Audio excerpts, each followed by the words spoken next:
Friday, everybody's speaking about one thing, the COVID-19 effects. So let me tell you what the WHO said this morning or yesterday, depending on when you get this news, is that they are not satisfied with the way in which some countries are prepared for the COVID-19. Question this morning, are you satisfied with the way in which your country, I'm talking about Kenya, is handling the COVID-19 threat? So you know as well, you can get arrested if you are found out propagating a fallacy about the COVID-19. Talk to us, 20146 at Metropole TVKE across all our social media platforms. Use the hashtag business. We shall get to sample that before the end of our broadcast this morning. That's therefore Awanga Amaga is in the house this morning. I can't shake your hand though because I've been warned. I even got the memo. Pretty much, isn't it? I got the memo, and the problem is I hugged a tabby. I hugged tabby. So I need to self-quarantine. You need to self-quarantine. You might not know Ogwang. You might not know my friends. That's I'll what just I'm go telling you. missing for 2 weeks. Isn't it? Actually, and self-quarantine and then lock yourself in the bathroom. For 2 weeks. And then look at yourself in the mirror. And you will feel fine. And observe signs. And observe signs if I'm coughing. Pretty much. And Google a lot about the signs. And after that, you'll be good to go. And then I'll report to KNH. And such is our... We can just Skype. I'll find a doctor and Skype. Hey, these are my conditions.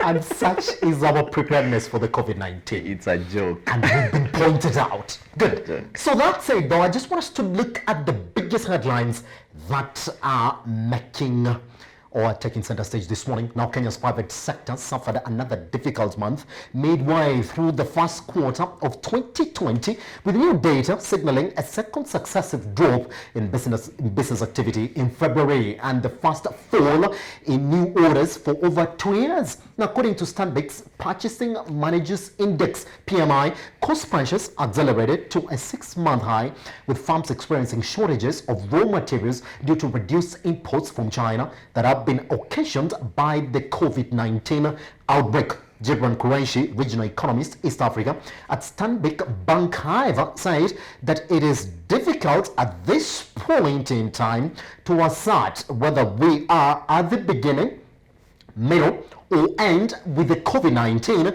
due to the scant and inadequate data. He added that an escalation of the crisis will increase the likelihood of a global recession and disrupt global supply chains. Kenyan firms experienced a slow February as households continued to struggle with weak cash flow, causing a notable decline in demand for goods and services. Firms remained hopeful of a rebound in activity in the near future, with confidence in the year ahead outlook nearing the highest on record. This optimism, as well as efforts to lower backlogs, led to a quicker increase in employment at Kenyan companies in February. But with all this, how does Kenya readjust now in the wake of the COVID-19 threat on business? That's the question now. Good. We're coming from a background again of inflation in February being 6.7. Yes. 6.4. Just 0.6 points below the recommended 7%. Okay. COVID-19 is here. We've been put on the spotlight, but we are not ready to fight it. And as it looks now, businesses are feeling it.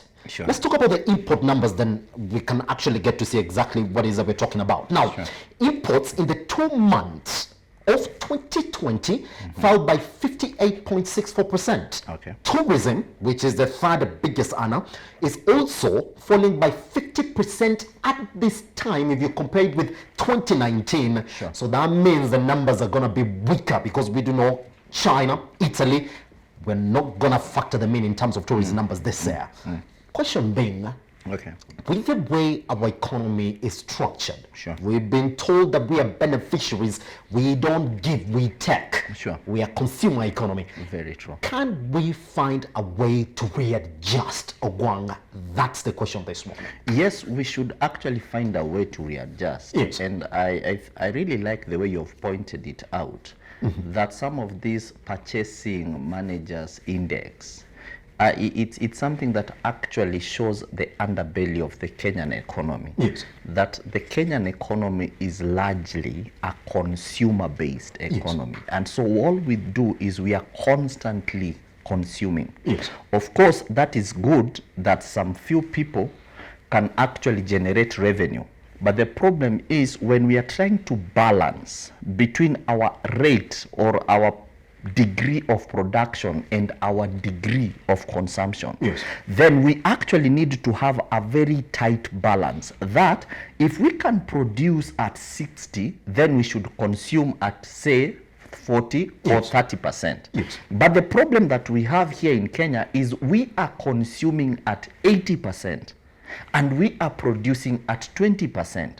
So when stuff like COVID, and I don't like the word COVID, it appears so gisty for COVID. Yes. Let's just call it coronavirus. Yes. Yes. When coronavirus strikes, then because the inlets of our productivity then get closed, then to that extent, then we are drained or we are starved, yes, from consumption. But the best thing that we should do, especially now that we are faced with this coronavirus pandemic, yes, I would want to call it a pandemic, is so that we can do some introspection as a country moving forward. And even as we look at our economies, yes, we can actually begin now to have conversations that if this is what corona can do, yes, and the rate at which we are threatened by coronavirus, yes, right? Coronavirus is on another level. It's just like Ebola virus, right? But can we begin to relook at how then can we build capacities in our economy so that as a people, our economy should be driven domestically? Yes. That we should actually equip our own people to consume products produced by our own people. The challenge here is that our economy is consuming product that is foreign.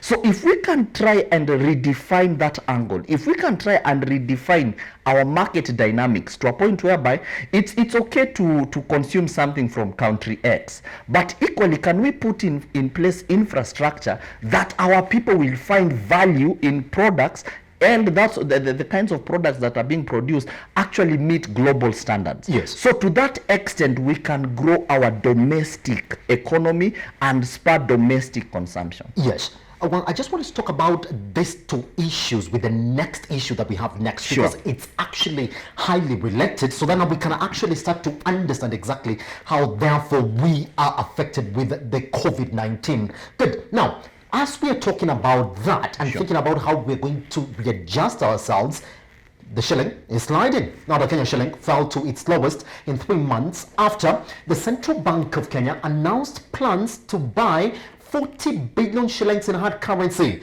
over the next 4 months from commercial banks to increase foreign reserves. In a circular to Chief Executive Officer of Commercial Banks, William Nyagaka, the Director of Financial Markets Department at the CBK, said that the central bank could purchase a minimum of $1 million from banks at prevailing rates in each deal. He said that this would, and I quote, bolster CBK's preparedness to deal with the heightened global volatility and uncertainties, as the end quote. Now, this is especially of the ongoing COVID-19 epidemic that has so far spread to 60 countries across the globe, with the global economy now facing the imminent risk of a slowdown. Last week, the CBK foreign exchange reserves fell by 10 billion shillings at a time when the National Treasury was due to pay interest to lenders of the $2 billion Euro bond that Kenya issued in February 2018. Now, CBK data shows that reserves stood at $8.4 billion on February 27th, down from $8.5 billion a week earlier. Now, A number of analysts that spoke to Metropole TV said that CBK's move, while transparent, might however see further weakening of the shilling versus the dollar, as it could see banks hold more hard currency, which begs the question therefore, was CBK's move to announce its plan to buy dollars really necessary? And number two, are we likely to see further weakening of the Kenyan shilling in light of the CBK's move? And number three, what benefits do you see accruing from the CBK's move to buy dollars to boost forex reserves?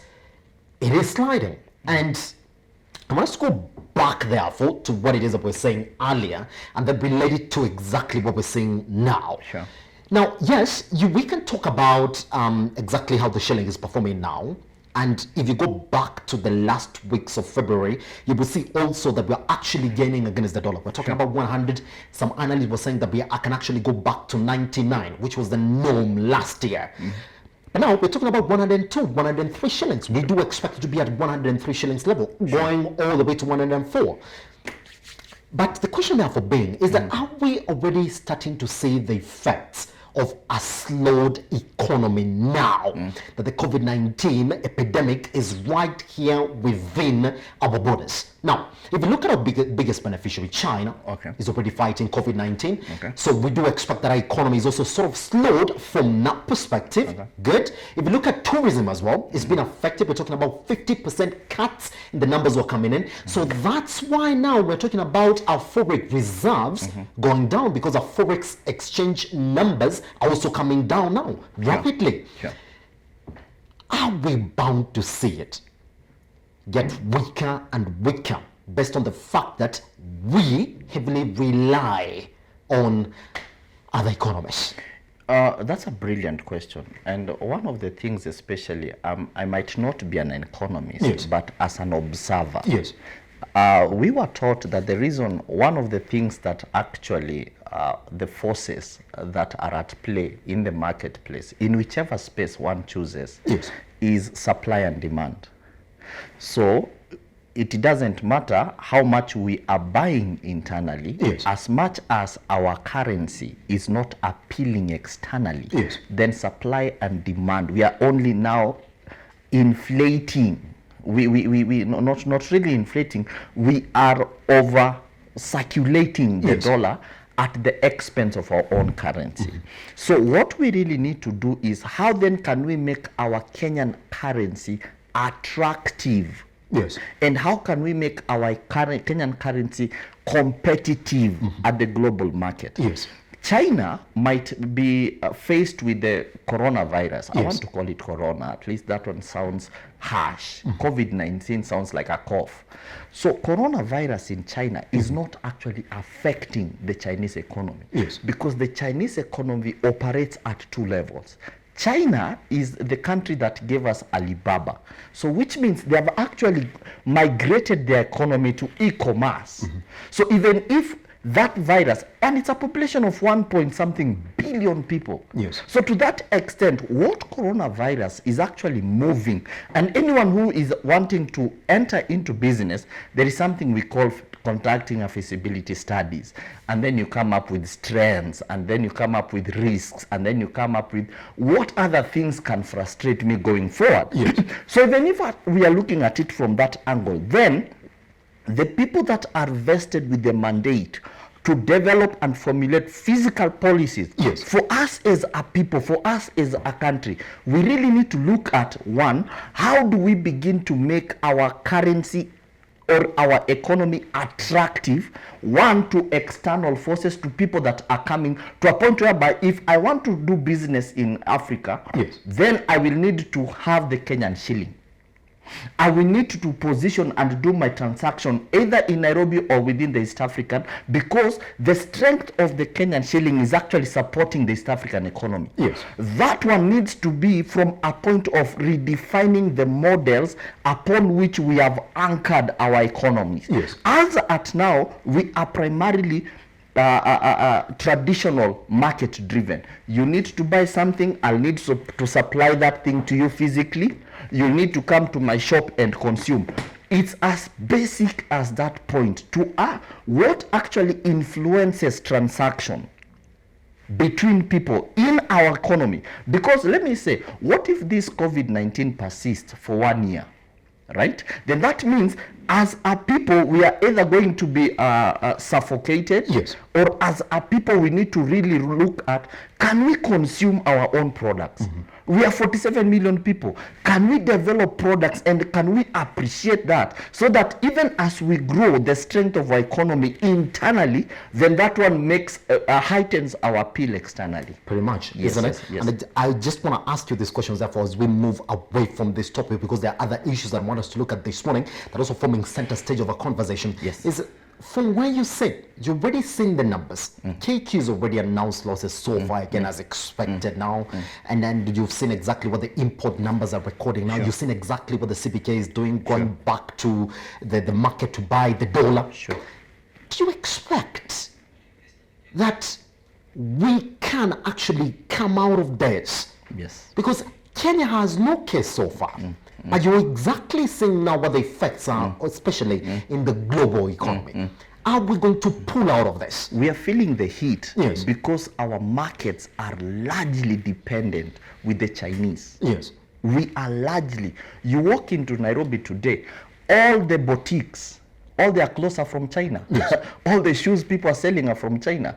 Electronics from China. So which means that ripple effect is our overdependence on Yes. China Yes. as a country, our overdependence on China as an economy. So that would mean, then can we redirect our focus of attention? If I can get a piece of garment from China, can't I get the same piece of garment from Ginger, where they had the ginger cotton? Yes. Yes. So if we are trying, and if we are serious about coming out of this mess that this pandemic is actually putting us into, we might not have cases being reported internally because of very many other reasons. Yes. But as at now, what we really need to look at is, what if this pandemic persists? And if it persists, then that means that our overdependence on China, our overdependence on Taiwan, our overdependence on some of these oriental countries will actually have devastating effect on our overall economy.